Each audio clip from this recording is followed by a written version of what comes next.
Right, we're good to go. Apologies. How you doing? I'm good, mate. How are you? I'm well. I'm a little bit shattered from moving Yeah. people into unis, but aside from that, I'm doing all right. Yourself? Yeah, not bad. You know who's not doing well? Who? R.Kelly. What a guy, man. You want to go straight into R.Kelly? We've got a whole list of other topics, and you want to go straight into the hard stuff. Now let's Please. talk about this guy. Right. So, what has R. Kelly been done for? Context. Singer R. Kelly has been found guilty of exploiting his superstar status to run a scheme to sexually abuse women and children over 2 decades. It is a madness. I don't really know what to say. Well, it's not good, is it, Well, Viraj? no, obviously it's not good, It's but very you, bad behavior.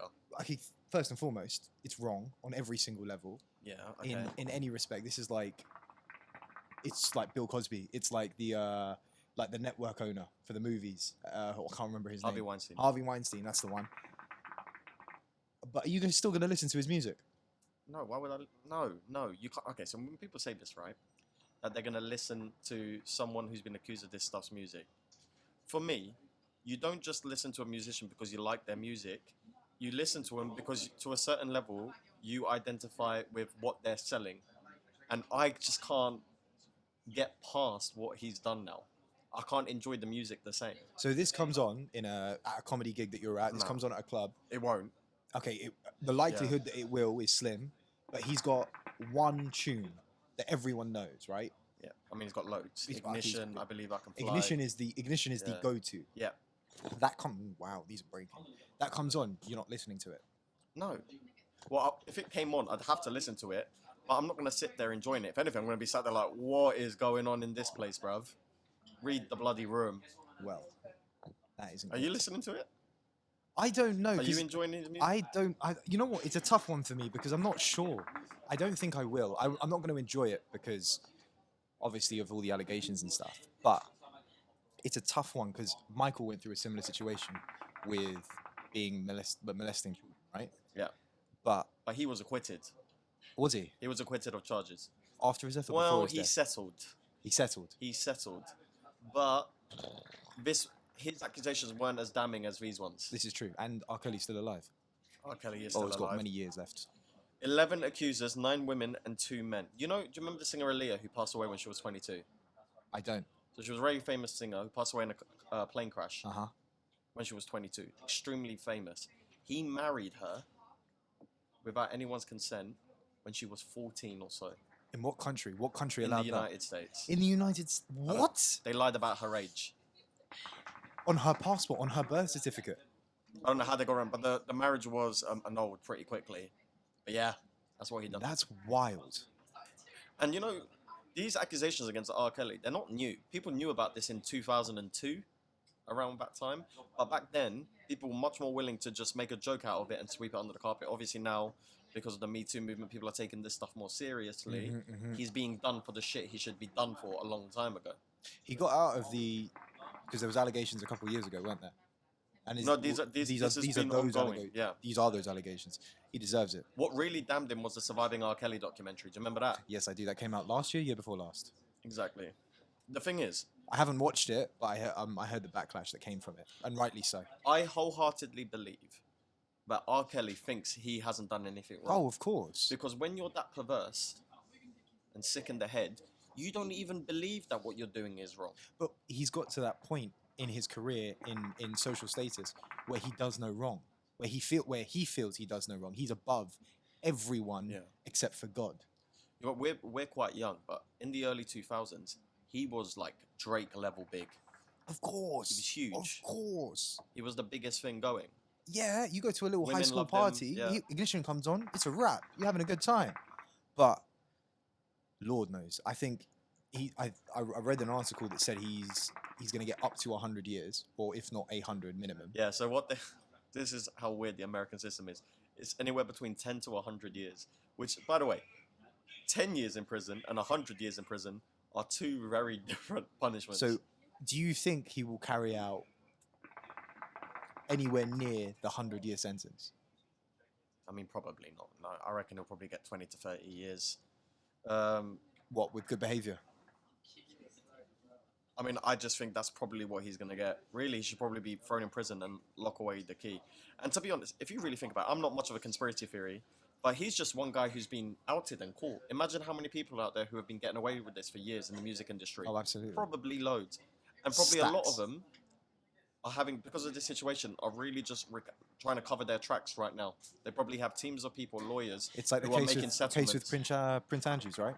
Andrew, and molesting young girls on the private islands. Well, Prince Andrew just hired a new lawyer, Did he? yeah, to get away with it. And he probably will, because he's that powerful. I heard 2 days ago I think we can look this up, but it was the first time that he said that he'd done wrong. He didn't say that he did it, but it was the first time publicly that he said he'd done something wrong. Let's have a look. He was probably apologizing for putting himself in such a situation. Oh Lord. You know what? He said, okay, yeah. So he said staying at Jeffrey Epstein Island was the wrong thing to do. Really? So why would it be? If it was if you saw nothing, you knew nothing. Why was it the wrong thing to do, Prince? There's that old phrase. It's hear no evil, see no evil, do no evil, right? The little monkey with its ears, with its hands over its ears, eyes, and mouth. We're in a position where this shit is going on behind the scenes in everyday life, and we have no idea what's going on. It's unseen because we're not looking at it anymore. We're not speaking up about it. And like you said, the Me Too movement. This is probably happening not just to women but to men as well. Bro, there was a whole video over a decade ago of R.Kelly urinating on a young woman. I saw that. And he got away with it. How the fuck is that possible? It's taken 20 years for any kind of justice. And that's what money gets you. Money buys you power. Money buys you these things that, yeah, you can do stuff like that and get away with it. And it's wrong on every single. It's disgusting. There was no justice with the Jeffrey Epstein thing. He killed himself in prison before. No, that's a conspiracy. He did not kill himself in prison. He was. You don't think so? He was murdered. 100%. There were too many big names on that that he knew, including the president of the United States. Exactly. On the register of people who came to his yard. And I guarantee you, he filmed it. You don't do something like that. You don't set stuff up like that. There's probably CCTV everywhere. Absolutely. Everywhere. I wonder what they're going to do with that island. Shall I look it up? Go on. Epstein's Island. Let's see. I bet it's going to be turned into like an amusement park or something. It's like, no, what happened to Neverland? Never Everland, whatever it's called. Some rich guy bought it. That was a great place, man. I always wanted to go to Neverland when I was a kid. Never Everland, whatever it was called. I just loved Mike. I know people who've been there. Do you? Yeah. Is it a cool place? Michael Jackson's place? Yeah. I mean, it was basically an amusement park. Has become a tourist attraction. Well, we love to see it. Right, okay, so Jeffrey Epstein's private island has become a tourist attraction. That is insane. Lord. That is incredible. What people do Jack the Ripper tours. True. But Jack the Ripper is slightly different. Yeah, it was Jack over 100 the Ripper years ago. wasn't famous. No. And taking advantage of every kid that came into his world, taking advantage of his celebrity status. Who was Jack the Ripper? All these rich and powerful men, they were crossing women and exchanging women for favors. So Epstein rich and powerful people would come to his island and be like, here, go with this guy, go with this. Bill Clinton was there. Yep. Which is something definitely happened with Bill very Clinton. 100%. Oh, Bill Clinton's up to no good, man. Bill Clinton is always up to no good. Have you seen his famous denial clip when he was accused of having sex with his secretary? I have not. This is what he said. And he looked dead in the camera. Now listen here, America. Now I want you to listen to me very carefully because I don't think you heard me the first time. I did not have sexual relations with that woman, Miss Lewinsky. And you can see the lies in his eyes. And Hillary took it all on the chin. Do you know why? Power. It was in her interest to stay with him for a political career. Absolutely. Hillary Clinton, by the way, no saint of a woman. There is no guarantee she would have been a better president than Donald Trump. What a terrible woman she is. What was it? When they were running, it was like, it's the lesser of the two evils, supposedly. Mate, she's got a reputation for being a little bit of a racy woman herself. Black people love Bill Clinton. Really? Yeah, black people in the United States love Bill Clinton Why for a is long that? time. Policies that the black community in the United States seem to support. Hillary Clinton, not so nice. It's very interesting. I had no idea. When people say Donald Trump wasn't racist, What world are He you looking at? literally- What are you he- looking at? He literally banned m- anyone. He tried to ban anyone from a Muslim country coming to the United States because of a terror incident that happened in the United States. That they knew about and did nothing about. Exactly. That's the craziest thing about 9/11. And we're going off on a topic. We're going off on a tangent, but to bring it back to R.Kelly and race, and you can't, but it's fucked. We're screwed. If this is what is happening, we are screwed on every level. Think about it. When I think it was last year, there was a case in the news of a young man that took advantage of a woman. Yeah. Right? And it was about non-consent. When that pops up in the news, I have to mentally check myself and be like, did she say consent when I've slept with a woman? Yeah. That was an awkward situation to be in where I had to ask myself, did she consent?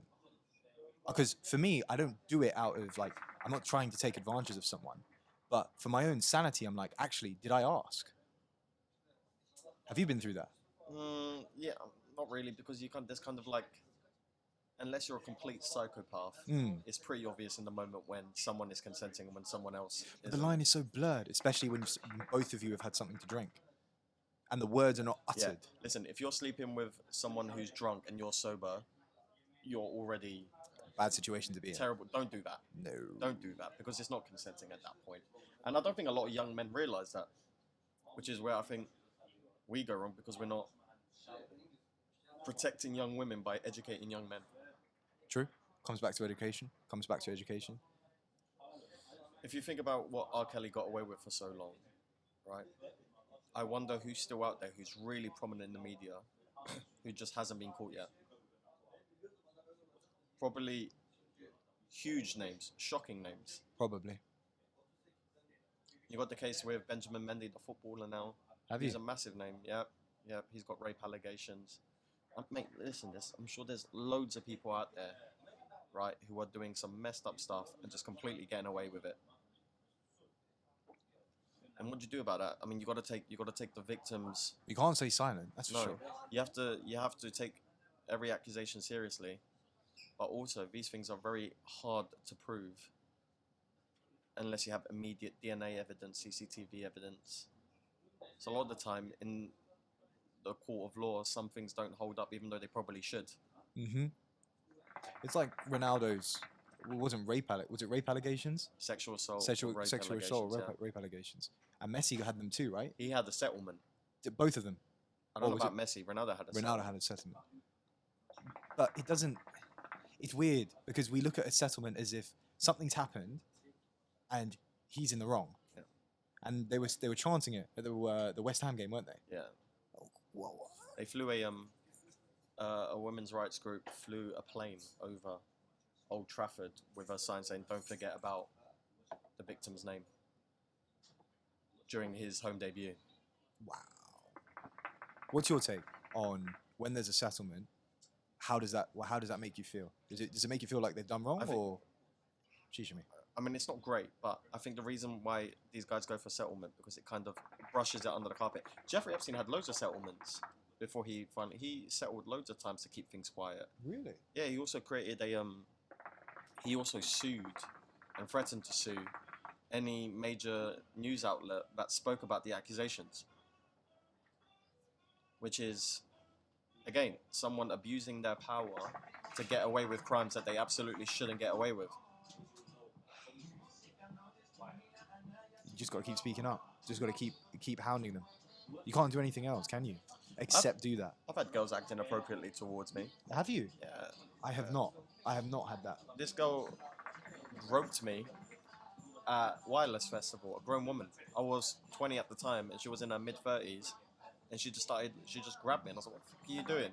And she was like, "I'll stop being a pussy." Did you walk away? Or did you have a conversation? I just walked away because there's no. How can you prove it in a crowd? What am I supposed to do? There's like 100,000 people there. I was at a AJ Tracy concert, and something happened to. I think it was in and around me, some guy, and they just started shouting at each other in the middle of this mosh pit, and I'm just looking at them like, what the hell is going Mate, on? nights out, how many nights out have you been on where the girls look absolutely hammered? And then there's a guy next to you and you're wondering, wait, is that your boyfriend? Is that just a stranger? You know when it's their boyfriend. You know when it's someone they know, and you know when it's someone they How don't. can you really know, you know? It's a very blurry Yeah, line. come on, at Royal Holloway, some of the things that happened in that SU, just disgusting. Yeah, terrible thing. Things that you can't speak about at family parties, put it that way. You can't speak about anywhere. Yeah. This is the problem. You go to universities, you go to these places, these combined environments for 3 years, and it's not incest. It's just everyone takes advantage of everyone, and it's just kind of like brushed under the carpet. Yeah. And the universities do a terrible job at taking these things seriously. Terrible job. Horrible job. You always hear about in the university forums about how badly universities have dealt with allegations and problems like this. It's shit. It's shit. It's horrible. It is disgusting on every level. In other news, AJ got banged in the face. I'm not happy about that. I thought he was going to do better. He completely messed up the bag, right? Because if he got through that fight, and then Fury got through his fight, bro, 200 million. Guaranteed. Guaranteed. 200 million. It might still happen, but he has to beat Usyk in his rematch. So he's apparently activated his rematch clause. So, was Usyk the favourite to beat AJ? Not on the bookies. Why? Because, I mean, it's a shift of money. Like, a lot of people are putting money on AJ, therefore. What? Because he's the title holder. He's the A side. People had it in their mind, right? Very reasonably, that AJ was the bigger, stronger guy and he was going to be able to impose his will on Alexander Usyk. The problem with that is, Alexander Usyk is an Olympic gold medalist, never lost, undisputed cruiserweight world champion. He's no mug. But in his first 2 outings at heavyweight, he looked average, right? So that gave people a lot... Is that because he fought average heavyweights? Well, I personally think that he was kind of keeping his tools very close to his chest. He never got out of third gear because his opponents didn't require him to. Okay. Just so AJ wouldn't run away from the fight, and the top of it, it's like Wilder Fury wouldn't run away from the fight. So you think he's got more in his bag to fight the other 2 that are up there? People say, oh, Fury would walk over Usyk. I think Fury would be in for a surprise as well as to how hard it is to walk over someone Fury like Usyk. knows that. If Fury said that, Yeah. he thinks he's got more tools in his bag. And there was a quote afterwards. He was like, "Why am I trying to take this guy's head off? He's got a family, he's got kids." And he stopped trying to knock him out and just tried to get, and not tried, but boxed an absolute masterpiece to get to Yeah, I saw that. the last round. I saw that. And what's this with the? Oh, hold on, forget Yeah. everything else. Did they stop the final call early? No, okay. So What is this? Ah, come on! I saw that Michael Right. Bisping. Yeah. I saw that interview. I saw that talk. I watched the clock go away, and you count the seconds, and there's like 6 seconds left on the clock. So the accusation is that they stopped the fight early so AJ wouldn't get stopped. However, the time you see on the screen Yes. isn't the official time.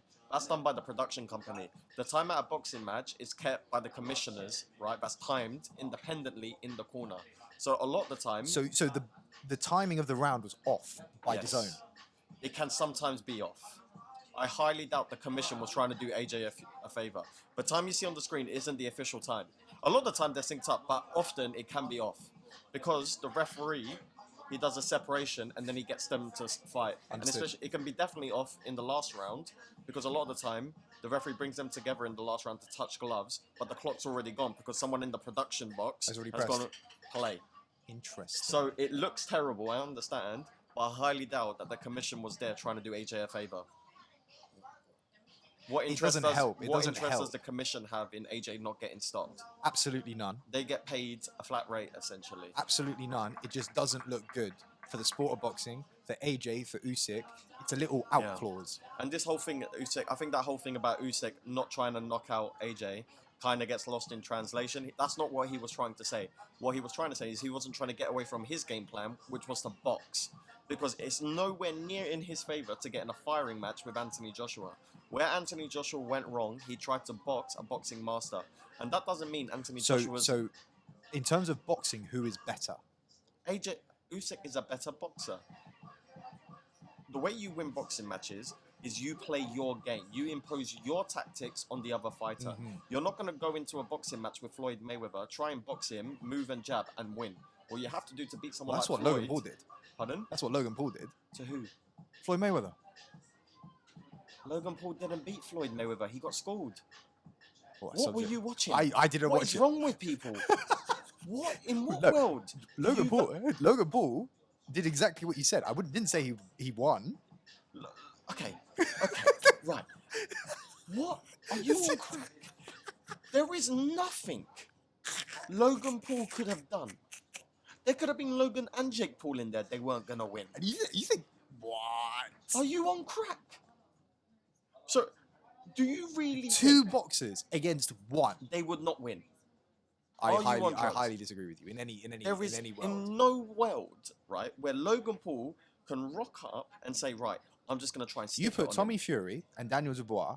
No, who's the other big Daniel heavyweight? Dubois is a Sorry, Daniel Dubois, and who's the guy he lost to in the UK? Joe Joyce. Joe Joyce. You put those two in a ring with Tyson Fury. You think Tyson's going to come out and win? That's so different. Daniel Dubois is a youth Olympian, Okay. and Joe Joyce is an Olympic silver medalist. Very different example. Okay. Logan Paul Okay. did Vine. What kind of crack are we smoking these days? Listen, it doesn't Look, matter. hard what crack. Hard It crack. doesn't matter what Logan Paul did. I don't care if Logan Paul said, I'm going to go in there and try and stick it on him. That wasn't going to work. If he tried to box him, that wasn't going to work. Floyd was probably thinking about lunch the whole time. He robbed the bank. When he fought Conor McGregor, he turned up in a ski mask because he was robbing the bank. It's like Andy Murray playing the world #1 at badminton. He'll do all right. He'll be better at badminton than you and I. Yep. But he's not going to beat the world #1 at badminton because they're different sports. They're so different. Then people think, oh, UFC and MMA, they're kind of similar. They're not. They're not even the same size dimension of the ring. One's a ring, it's a square, and the other one is an octagon. Okay. They're completely different. You've had your run. Get back to AJ. I'm sorry. Okay. I'm sorry for setting you off. I'm sorry. So much drugs are being smoked these days. But I could take you 100%. I would destroy you. Well, But we'll see. We'll televise that. Okay, if you and I had a boxing match. Not right now. Give me 2 years, and we'll see. Okay, if you and I had a boxing match, what do you think would happen? I would out cardio you. I would get to all 12 rounds, and I'd take a beating. You would win on the cards, 100%. Right now. Viraj, how much do you weigh? Don't worry about that. Yes, I'll get just- up to no, your weight. Answer the question. How much do you weigh? Right now, sitting here, 70 kgs. I weigh 86. I Yeah? would sit on you. Watch me. Watch me. Right, Viraj's brother Muhsin, is here. Muhsin, I take Samir. you. Give me 2 years and I take you. When I'm locked in, I'm locked in. Give me 2 years and we can televise this. Sell pay-per-view tickets. Right, I 2 would years. love to fuck you up. 2 years. Happily. 2 years. Happily. Okay. Happily. We'll see. What just happened? Just organised the fight. Okay, back to AJ. Right, so where we're at. So I'm going to beat up Viraj, but back to AJ, right? So Subject to AJ opinion. is a good boxer. People say, oh, AJ can't box. AJ's an Olympic gold medalist. He's a very good boxer. He came across a boxing savant masterclass, once in a lifetime kind of generation boxer. What AJ should have done is imposed himself, his weight, his 20-pound weight advantage on Usyk and made it a scrap. The only problem AJ has with that is if you don't get him out in the first 6 rounds, it's going to be a long 6 rounds. So what does he have to do in the rematch? In He your has to eyes? stick it on him early and make Usyk respect the power he has. Commit to the body early. If you're AJ, here's a couple of things you need to do. You need to commit to his body early and make it rough. Because Usyk moves his head a lot, but he can't move his body. And whenever he did land a body shot on Usyk, Usyk was having trouble with the body shots. If you take away someone's engine, which is their lungs, right? You keep hitting them to the body, the legs will eventually slow down, and now you have an easier target and an easier night. And the boxing skills of Usyk would diminish to a certain degree because he can't do what he would have done because you've just damaged his gas tank. You could have a Ferrari, but if it has no fuel in it, where are you going? Good point. And that's what AJ needs to do in the rematch. He was having some good moments when he was going to the body. So how tall is Usyk? Usyk is 6'3", 6'2". AJ 6'10", right? No, he's 6'6". AJ 6'6". Yeah, but he's every bit of 6'6", and he weighs 20 pounds more than Usyk. He Is needs it to, difficult as a larger fighter to get to the body, to load up and get to the yeah, body? because you need to go lower. And AJ traditionally has a harder time with smaller guys. Right. Is there like a He, scientific reason for that? well, AJ has this bad habit of he makes himself smaller when he fights smaller guys. So in the first Ruiz fight, Ruiz is like 5'11", right, 5'10". He was coming down to Ruiz's height. Ruiz's level instead of fighting long. Right. And then he Which had is this what terrible he- habit, which is which what he he has did in kind the of rematch. rectified. Yeah, he stood tall and he boxed his ears off. AJ's not going to beat Usyk in a boxing match. He needs to make it rough. Also, he's fighting a southpaw, and Usyk is a very good mover. When you're fighting a very good mover, Before you get into that, what is the difference between a traditional boxer and a southpaw? a southpaw, their lead hand is the right hand. Mm. And an orthodox, their lead hand is the left hand. Okay, understood. Right? Do you see that? So this is orthodox. Yep. This is southpaw. The problem that AJ was having, and again, this is easier said than done, but when you're fighting a boxer who's a masterful mover, you need to move with them, but there's a way you move. What Usyk was doing was making AJ follow him. So if he turned, AJ would turn and just follow him around the ring. What you need to do is cut off the ring. Right. Make the ring So smaller. you use the angles of the ring. Use the angles of the body. ring to make the space smaller. But what AJ was doing was just following him around. He was letting Usyk lead the dance. So let's say you're Usyk and I'm AJ, right? And you pivot round. All I do is that, and I pivot with you. Right. So we're in the position that Usyk wants. He's pivoted in the hope that you would also move in that direction because that's the angle he's looking for to set up his next shot. Understood. What AJ should have done, and again, it's easier said than done when you're fighting someone who's making you think so much in a boxing match, right? Which Usyk does very well, is to cut off the ring. You make lateral movements rather than going in the way that your opponent is dictating you to make the ring smaller. Again, when someone is so masterful like Usyk, that's easier said than done. Another thing that Usyk was doing really well is what I like to call cognitive overload, right? Okay. So he was constantly tapping him, touching him, and AJ was reaching to meet his hands. He's constantly, Is that called a parry? yeah, he was Parrying.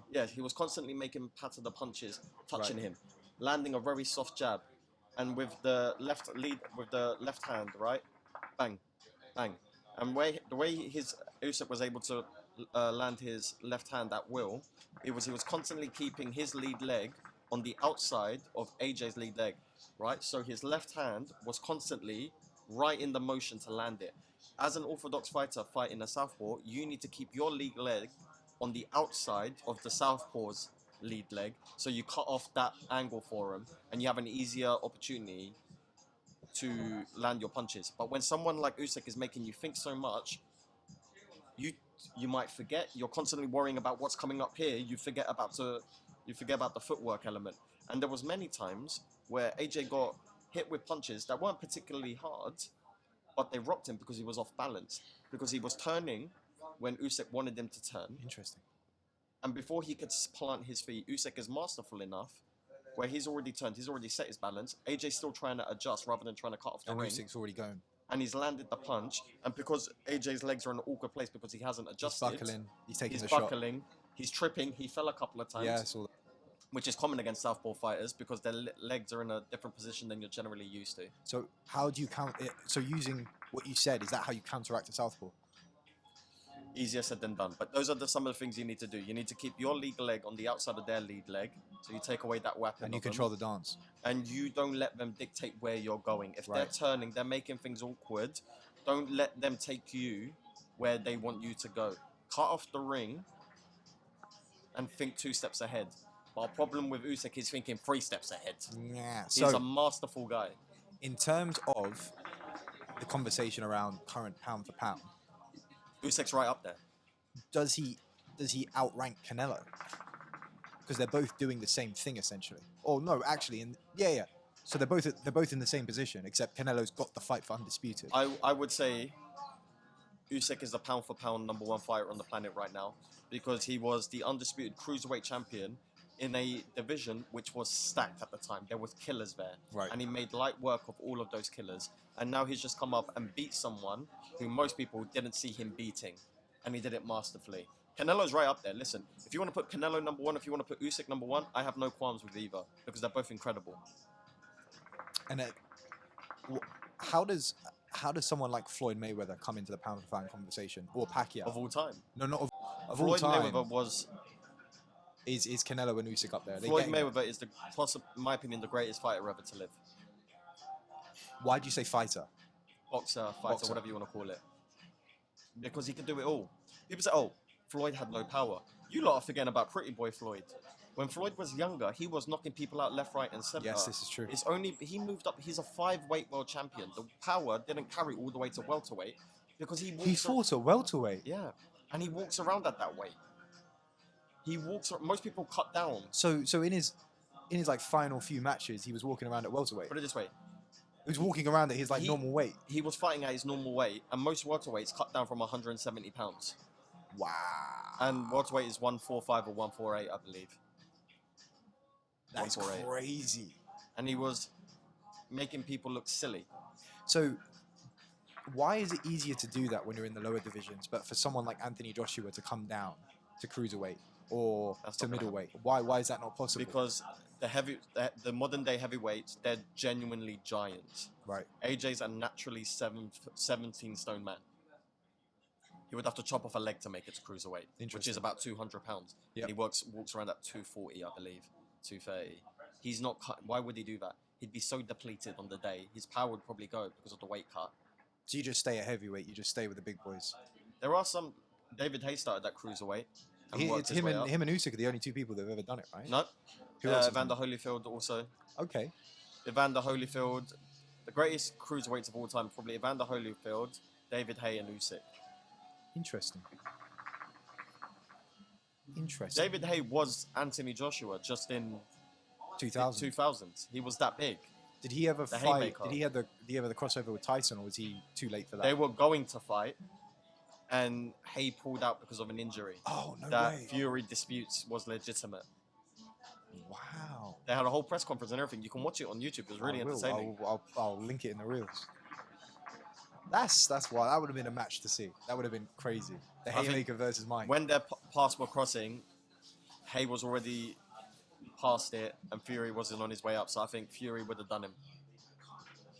Interesting. Hay called out Fury recently because he did one of those Triller exhibition matches, Yes. and then he called out Fury, which is a suicide mission. What's your thoughts on the whole Mike fighting older individuals? Evander Holyfield got knocked out in like what, the first round, second round, and it was I a think- hard knockout.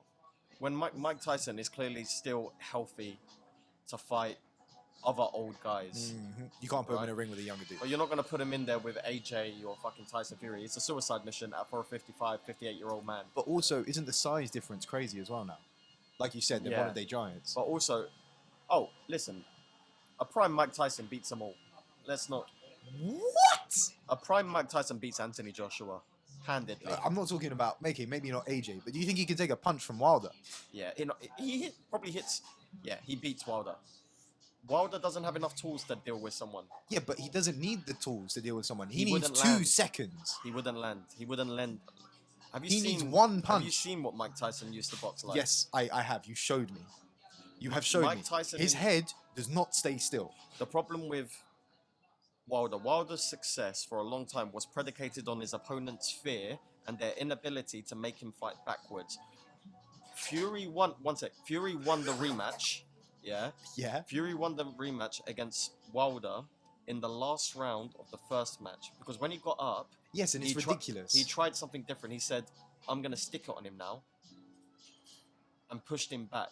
And that's the moment Fury realized, oh, Wilder can't fight going backwards. And someone like Mike Tyson, whose whole game was pushing people back, he would immediately get Deontay Wilder retreating because Okay, he I was see, too good I see, at coming I see, forward. I see. Okay, I see And then your he would logic. take away the distance that Deontay Wilder is comfortable I at, see and he your wouldn't logic. be able to launch that mid-range to long-range right hand because Mike Tyson wouldn't be too preoccupied at fighting him at Do you long think range. a Tyson Fury could beat a Mike Tyson? Potentially, but I think a prime Mike Tyson would also have enough tools to knock out Tyson Fury. I think he'd be able to get busy enough and inside enough often enough. This is prime Mike Tyson. Yeah, This well, isn't no, I'm after talking prison about both in their drug Mike primes. We're Tyson, having that yeah. conversation. That is, I understand your logic on Wilder, and you've changed my opinion. You've changed my opinion. I'm not afraid to say that. On a Muhammad Ali front, though, and I know Oh, that's Ali. different. I know Ali said that Mike would beat him in their primes. I think No, sorry, Mike. Muhammad Ali said Mike would beat him in their Muhammad primes. Ali fought someone who had a very similar style to Joe Frazier, to Mike Tyson, and that was Joe Frazier, and he had trouble with him. But I do believe that again, Muhammad Ali on his day, I think they could beat each other, to be honest. But I think again, Muhammad Ali was cute enough to work out someone like Mike Tyson. It's very interesting. It's an interesting People conversation.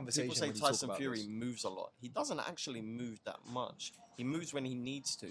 But it looks like he moves because he does Yeah. the whole fainting. Mike Tyson, yeah, he feints a lot. Whereas, Mike's head physically moves. He's weaving and bobbing. yeah. Float Whereas, like a butterfly, sting like a bee. whereas Muhammad Ali was constantly on his bike, moving, lateral movement, punching, jabbing while moving. But Muhammad Ali was also the showboating aspect of it. If you fell into that trap of watching the legs, seeing where they're going, well, you take your focus off the body. He's going to knock you out. Exactly. Listen, I think those guys could give each other. Oh, we can have this Trouble. conversation all day long, right? Muhammad Ali's grandson just turned pro. Really? Yep, he's doing well. Good for him. He doesn't look like his. I think it's unfair for people to expect him to be like his grandfather because Yeah, but when that's you a hold one in the a name- million, 1 in a billion athlete, once in a generation, lifetime athlete. But he could have a good career. It's amazing in hindsight when you look at it and you go, he was a once in a generation, he was a once in a generation, he Yeah. was a once in a generation. And yes, you can say it, and in the moment it feels like this is never going to happen again. But you look at the history and it's like, yeah, every generation had one. And people forget Muhammad Ali had a chin, man, because he took a big shot from Joe Frazier, got back up, and then beat him on His points. neck was huge. Well, he didn't beat him on. Sorry, he lost the first one on unanimous decision, and then he beat Joe Frazier twice. When he fought Twice. George Foreman, Mm. he was not the favorite to beat George Foreman. George Foreman was like an Anthony Joshua type figure, like a big puncher. But what Muhammad Ali did, he stood on the ropes and was like, this guy's gonna gas.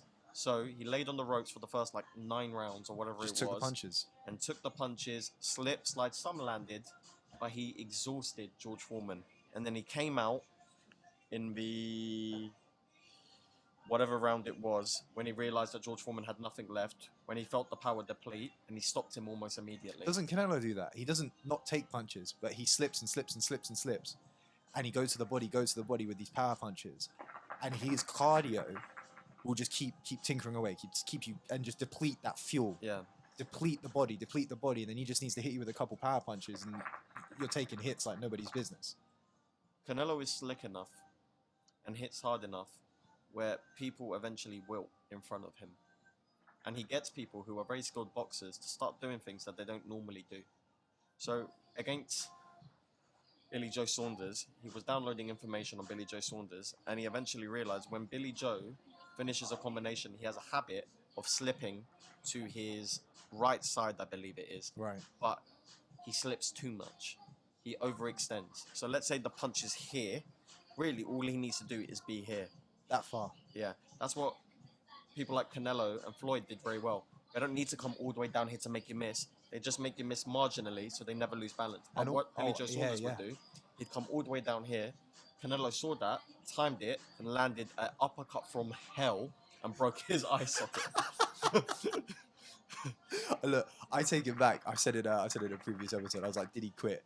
I saw the picture of the eye, like the X-ray. I'm like, yo, he should have been out. He should have just literally just stopped it there and then. Where Billy Joe Saunders comes under fire is he gave a lot of other fighters grief in the past for quitting with a similar injury. So it was almost like painfully ironic that he had that injury and then was pulled out on his stool. It was the right thing to do. It was the right Yeah, thing to listen, hold what my you hands gotta up and do, say go I was blind. wrong. It was the right thing to do. I hope he gets better, and I hope he comes What's back. worth losing your eyesight? Absolutely nothing. And there have been fighters who should have been pulled out, who didn't get pulled out, and now have permanent brain damage and live with it for the rest of their lives.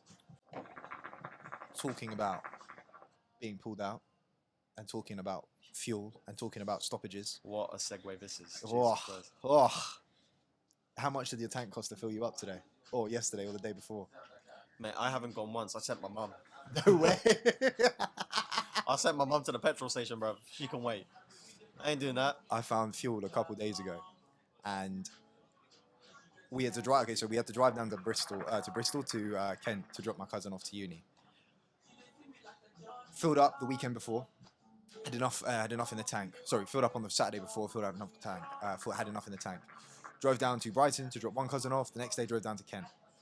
And on the way back, I'm getting down to 2 bars. Pull into the service station. I think it's Junction 5 on the M25. It's closed off. No fuel. There was 0 fuel at this one. No, not even diesel. Even for the trucks. Pull into the trucking section. My brother gets out, runs inside and goes, have you got fuel? Have you got fuel? We're out. And the cashier says, yeah, we're closing up. We've got fuel. Just come in. I was like, I can't go back down the one way. And he was like, no, it's all right. I'll let you in. So we went in, and this older lady comes running out and goes to me, no fuel.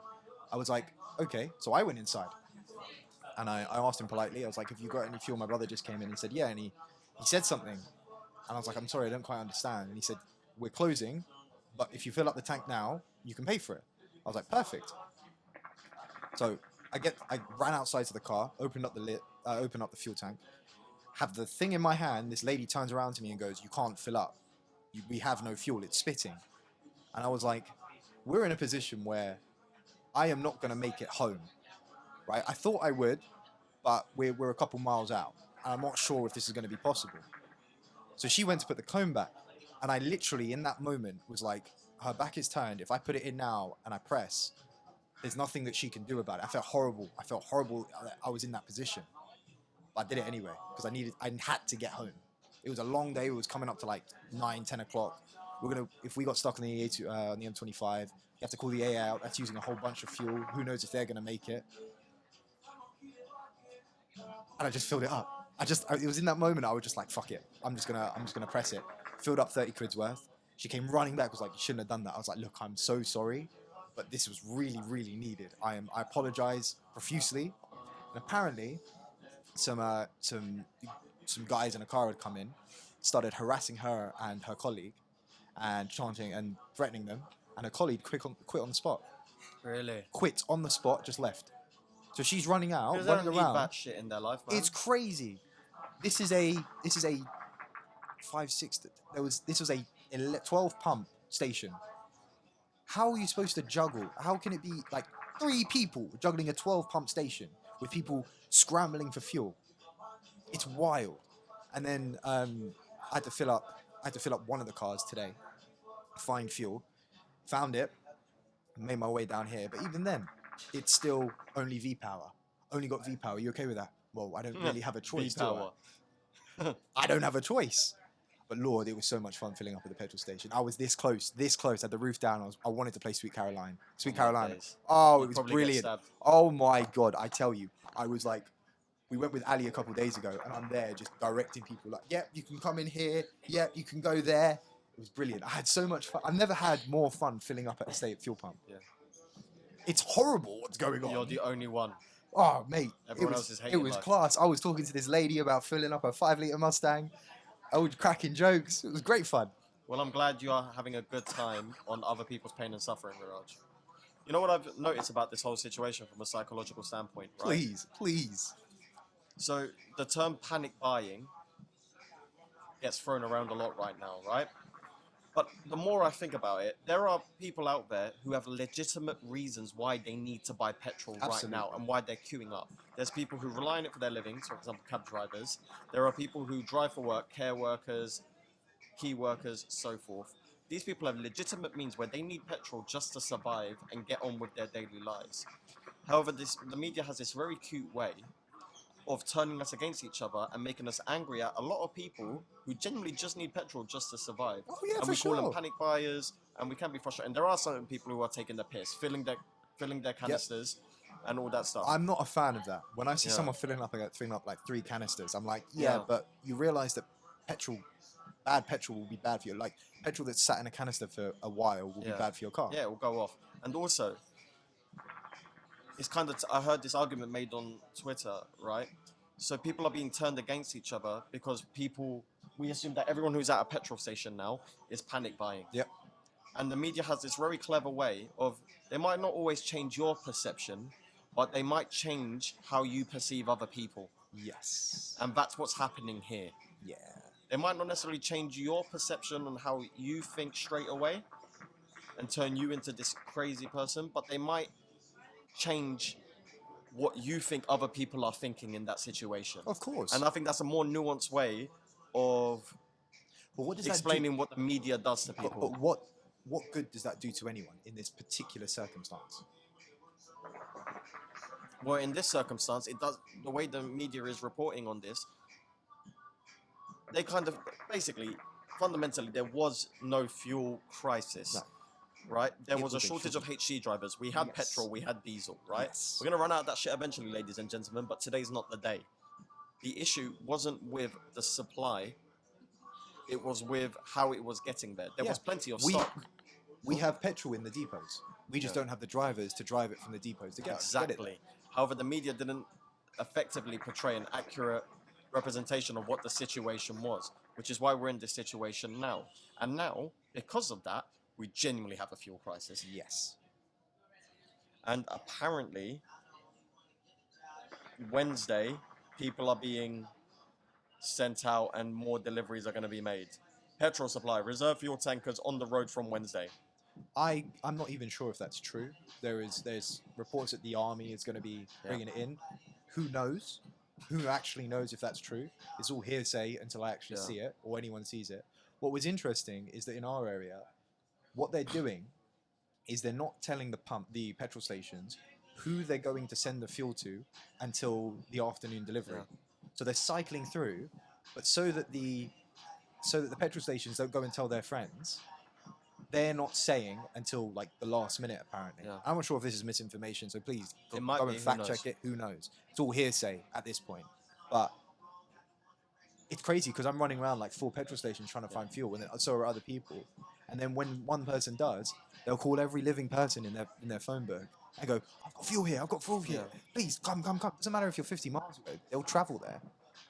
Well, let this be a lesson to the governments and to the employers of people who do extremely essential work and you don't reward them for that work. For years, HGV drivers, people who do absolutely essential work, have been looked down on. They haven't been paid properly. Their working conditions are below par. A lot of them aren't happy in their jobs, and they can probably make more money doing something that is a lot less taxing on their physical and mental health. Yep. Right? So when you get in a situation where you make such an essential job so undesirable, this is what happens. And you're going to see it with nursing and other essential But part of the roles. reason, and you can't forget this, is because of Brexit. Is that and our current immigration policy. Yeah, Yeah, you can't look past that. yeah. It's our own fault that we're in this situation. It is the British public's fault as well as the government's that we're in this, and the media. We're here. We are where we are. They shouldn't have released this news into the media in the way that they did. They should have explicitly said that we have fuel, Yeah. but there is a small percentage of drivers. Yeah. Right. Communication is key, is what you're saying. Yes, absolutely. And- Actually representing stories rather than these. Listen, these news companies, right? These broadcasters, they're businesses, and sometimes they come up with these ridiculous headlines that are there for one purpose and one purpose only. They are there to sell, to get ad clicks, Absolutely. and a lot of And- the time they and don't it's a represent business. the actual truth. Absolutely, and we live in this world of clickbait, right? So that's going to happen. It's part of the game that is social media and all of that. But you cannot do this to a nation, and especially, ooh, wow, what's going on here? And especially the British nation. It's fucked. I don't know how far we're going to be set back, but we're screwed. If this long term is going forward, I don't know what the prices of electric cars are right now, or the stock prices, but they must have shot up. Oh, you Tesla drivers, listen, Whoa. right? Whoa. This is an announcement to Tesla drivers, right? Congratulations, you won. Be humble in victory. A couple of these men I see on my Instagram story, right, in their Teslas playing games, like looking at us like, you won, you won. Take the W and keep it moving. We're all suffering. I'm getting rid of my car. I'm not. I won't. I don't want to. But my dad, a anti-electric car guy, for the first time in his life turned around to me and said, "I think it's time." Get a I was Tesla. like, "Wow, We're all getting Teslas. it will be the future. It is what's coming." It's the way the world is going to work. I think, honestly, a more sustainable approach is sustainable fuels. Should we get a Tesla company car? Yeah, sure, let's do it. I'd be down. And we can get smoke sessions written on it. And 1 minute Sounds good. smoke. Sounds good to me. We could do it in the car. Oh, banging. In a Tesla, they probably have like a GoPro that just comes with the car. Right, how long have we done? Probably the new ones. We're we on 50 minutes. So if you want to do Okay. the old ad reel, we're in a good Okay. place. Look, thank you for watching today. It's been an absolute pleasure. Viraj, Thank you this is my moment. Please shut up. Sorry about Look, that, everyone. I'm not sure if you've watched this before, but I'm the comedian here. I'm the funny one. He's a disgusting human being. I've been working on my comedy set No for one a loves while him. now, and I one genuinely loves him. feel that I have a future as a stand-up comedian, and maybe a TV comedian. Who knows? You might see me on the TV in a couple of years' time. But for the time being, I'll hand it over to the pro. Sorry about that, ladies and gentlemen. Muhsin Viraj here. October 28th, 1 minute smoke. You better be there. Some of you have already bought tickets. You're wise because it's cheaper when you get it early. It's called early bird tickets. I don't know who the bird is. Smart. You're smart. You're loyal. I appreciate you. Come to the next show. I'm going to be there. I'm not going to tell jokes. I'm just going to stand there awkwardly and we're all going to have a good time. I'll see you there. Tell me you love me. Put Viraj in a headlock. Ask him to tell you his joke, which is terrible, and then slap him in the face. Thank you for coming. Respect your mum. Safe. We out.